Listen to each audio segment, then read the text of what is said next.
પાડોશીના અંદરના ઝઘડામાં પાડોશીનો ભોગ લેવાયો। જી હા દર્શક મિત્રો, આ વાત છે અમદાવાદ જિલ્લાના સાણંદ તાલુકાની, જ્યાં કોદાળિયા ગામ ખાતે એક ઘરમાં પારિવારિક તકરાર થતા એકબીજા પર પથરાવ કર્યો હતો। જ્યારે વિક્રમભાઈ હરિભાઈએ તેમને સમજાવવા ગયા કે પથરાવ ના કરો, આજુબાજુ વાળાઓને પથરાવ વાગે છે, તો તે ઉશ્કેરાઈ જતા વિક્રમભાઈ અને તેમના પરિવારજનો પર લાકડી, દંડા અને ધારદાર હથિયારો વડે હુમલો કર્યો હતો અને પડોશીના ઘરમાં તોડફોડ પણ કરી હતી।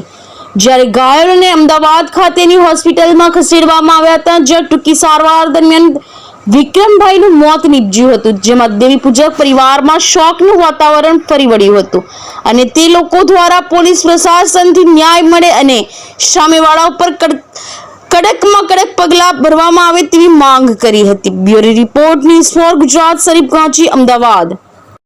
સંજયભાઈ, શું મામલો બન્યો હતો અને ક્યાં બન્યો હતો એ આખી વિગત જણાવશો? કોદાળિયા ગામમાં મામલો બનેલો દેવી પૂજક વાસમાં। એટલે કયા જિલ્લામાં એ આવે? અમદાવાદ જિલ્લા અને તાલુકો? સાણંદ। એટલે શું બનાવ બન્યો હતો આ ગામમાં? એમાં મેટર એવી હતી કે એમનો ઝઘડો હતો, એ દારૂ પીધેલા હતા માણસ। કોનો ઝઘડો? એ જે સામે વ્યક્તિ હતા એમનો, શું નામ એમનું રણછોડભાઈ, પછી અમરાભાઈ અને મેહુલભાઈ અમરાભાઈ અને વિપુલભાઈ રણછોડભાઈ। એ લોકોનો શું ઝઘડો હતો? એ એમનો ફેમિલી મેટરનો ઝઘડો હતો, દારૂ પીધેલા હતા, તે બાજ કરતા હતા, ઢેખારા મારતા હતા છૂટા। પછી શું થયું? પછી અમે બધા હતા ઘરે, તે પછી એવું કહેવાય છે કે ભાઈ અમારા છોકરા બધું છે, તમે આ બાજુ ઢેખાવારી ના કરશો, તમે તમારી રીતે ગમે તે કરો, તમે લડી લો।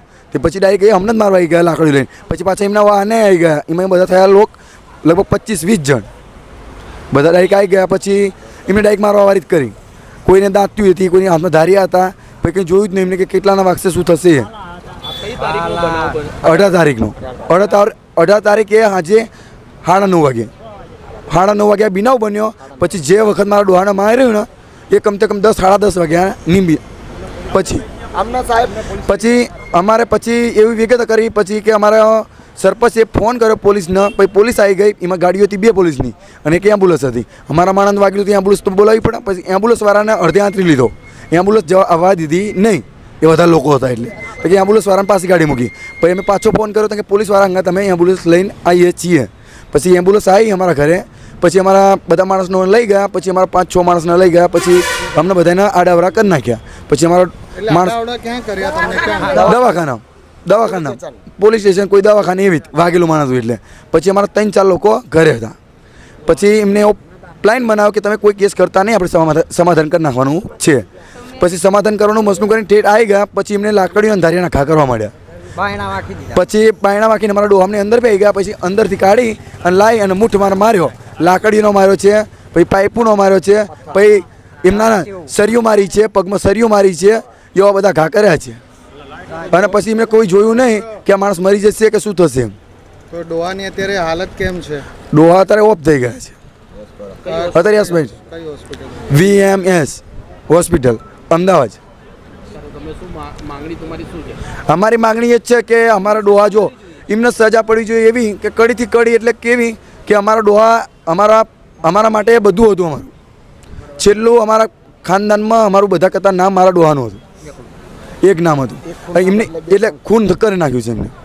એટલે અમે એમને મર્ડર તો થઈ ગયું છે, એટલે મર્ડરનો બદલો અમે સરકારે એ માગીએ છીએ કે જેટલી બનતી કોશિશ કે એમને છૂટવા જોઈએ નહીં, એમને પહેલી તો સજા જ પડવી જોઈએ।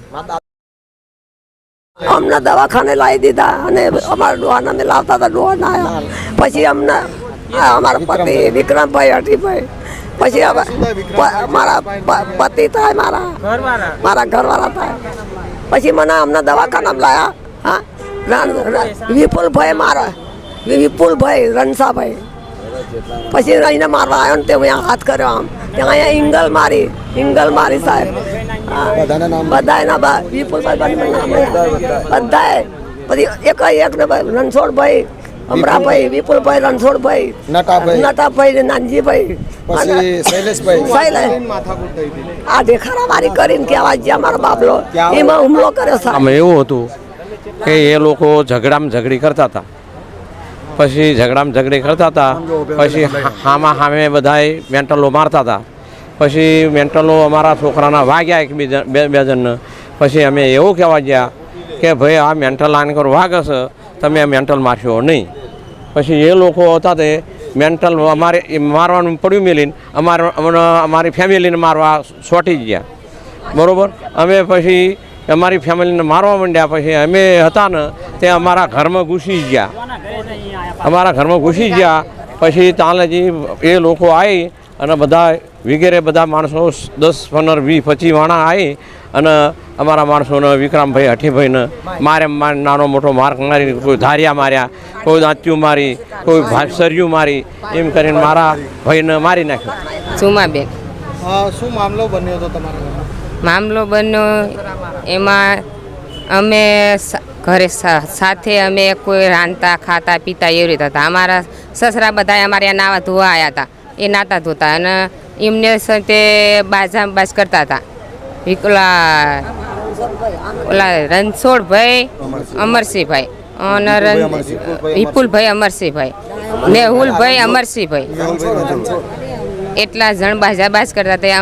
અમે કેવા જાને મેન્ટલ આવ્યા એમના તે મેન્ટલ તે અમારા છોકરા રસ્તા પર હતા ને હમણાં જોડે જોડે એક જ દિવાલ છે અમારા આડી, અહીં ઝઘડો કરે ને અહીં દિવાલ છે અમારા. આ બાજુ મેન્ટલ આવ્યા તે અમે એમ કીધું કે તમે આ બાજુ મેન્ટલ મારશો નહીં. પૂછવાય ના રહ્યા કાંઈ નહીં. એમને દાંત્યું, કોસ્યું, ધારિયાન, પછી પાઇપ્યું, પછી છપી સર્યું, બધું વસ્તુ લઈને આવીને નાનો મોટા માણસના મારવા છોટી જ પડ્યા. પછી અમારા નાના છોકરા, પછી નાનજીભાઈ નટુભાઈ સાથે હતા, શૈલેષભાઈ નાનજીભાઈ સાથે હતા, વસ્યાભાઈ અમરસિંહભાઈ સાથે હતા, ફુલાભાઈ બાબુભાઈ સાથે હતા. નહીં તો ઓછામાં ઓછા એમના અને પાછા જવાનિયા છોકરા વિજયભાઈ ગંગાભાઈ અને આશિકભાઈ ધનજીભાઈ, આશિકભાઈનો ઓલો જેવો સરવણભાઈ ધનજીભાઈ, એ લોકોને અમારે એવું કરે કે એ લોકોને તમે સજા આલો. તે એટલો અમારે ત્રાસ છે ને અમારે એમને અમારે રસ્તે નીકળવું પડે તો અમારે ઊંધું ઘાલીને ચાલવું પડે છે. અમારા છોકરાને મારે ને તો અમારા એમના ઘરે અમારે કહેવા ના જાય કે તમે અમારા છોકરાને કેમ માર્યો. અમારા છોકરાને લઈને અમારે આવતું રહેવું પડે ઘરે. એટલો અમારે એમનો ત્રાસ છે. અમને રસ્તે નીકળવા ના દે. બૈરાને મારે, છોકરુંને મારે, આદમીને મારે. અમારા મોટા માણસને તો એટલા માર્યા ને તો અમે ઘરમાં જઈને અમે અંદર ગરી ગયા. સંભળાવવાની આગળ કારવારી કોઈ કરે નહીં. હા, અમે કે પોલીસને તો પોલીસ અમારે કોઈ વાત બીજી સાંભળવાના એમ કે તમે આ કણે તમારે ભેગું રહેવાનું, સાથે રહેવાનું અને સમાધાન કરાવી નાખો. એમ કે સમાધાન અમે કરી દઈએ. અમારે તો એ જ ઈચ્છા છે કે એમને સજા એટલી મળી પડે, એટલી સજા મળી પડે કે એમને જીવનભર એ છૂટવા ના પડે એટલી સજા મળવી પડે. અમારા સિંહ કેટલા દિવસથી અને અમને મારવા આવ્યા ને તો અમારા છોકરા અમે કુલરની મય ઘાલી દીધા. મેં મારા છોકરા કુલર છે ને ઘરમાં કુલરમાં ઘાલી દીધા અને કમાડને અમારા ટસકા હામાં માર્યા. પછી હરિયાના ખોદા માર્યા ને પછી અમારા કમાડ ભાઈ 3 લાખ રૂપિયા હતા અમારા ઘરની અંદર વૈણાના. એ બધું પડ્યું હતું, એવી રીતે જ પડ્યું હતું. એ બધું અમારું રમણનું ભમણ કરી નાખ્યું. તે એટલા દિવસથી કેટલા દિવસ થયા, ત્યારે ઝઘડો થયો, કયો 18 તારીખે ઝઘડો. એટલા દિવસથી અમે ઘરે નથી ગયા. અમારું કોણ લઈ ગયા, શું કર્યું, શું ના લઈ ગયા, તારે બધું યમણામ જ બધું ભાંગી નાખ્યું. અમારું કેટલું ભાંગ્યું તમે અમારા ઘરે જોવા આવો. પતરા ભાંગી નાખ્યા. અમારું કેટલું નુકસાન કર્યું, માલને ઢોરને કેટલું માર્યું. બકરા તો બધું અમારા પક્ષી નહીં, એટલે અમારા કબૂતર નહીં માર્યું. અમારું પક્ષી બહુ, અમારું બધું વસ્તુ નુકસાન કરતા તમે જોવા આવો અમારા ઘરે.